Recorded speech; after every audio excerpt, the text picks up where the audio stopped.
Hello friend, Radhe Radhe. इस समय सावन का महीना चल रहा है और हमारे यूपी में इस समय कजरी जो है बहुत ज़्यादा होती है, झूला पड़ता है और कजरी होती है।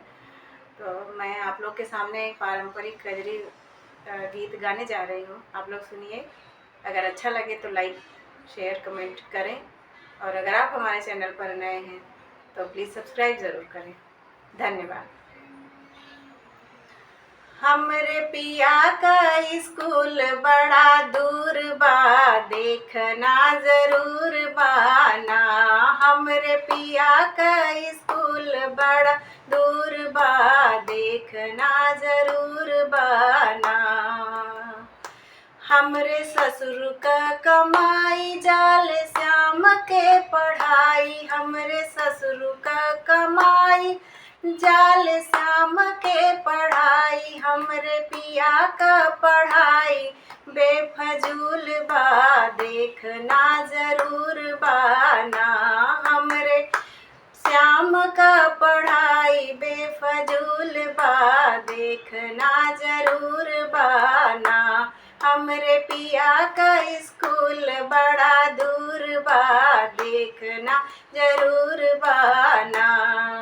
हमरे भसुर का कमाई जाल श्याम के पढ़ाई, हमरे भसुर का कमाई जाल श्याम के पढ़ाई। हमरे श्याम का पढ़ाई बेफजूल बा, देखना जरूर बाना। हमरे पिया का पढ़ाई बेफजूल बा, देखना जरूर बाना। हमरे पिया का स्कूल बड़ा दूर बा, देखना जरूर बाना।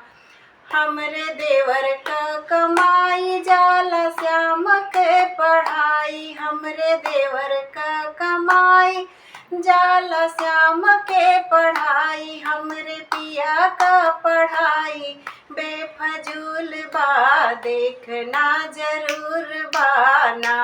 हमरे पिया का पढ़ाई बेफजूल बा, देखना जरूर बाना। हमरे पिया का पढ़ाई बेफजूल बा, देखना जरूर बाना। हमरे पिया का स्कूल बड़ा दूर बा, देखना जरूर बाना।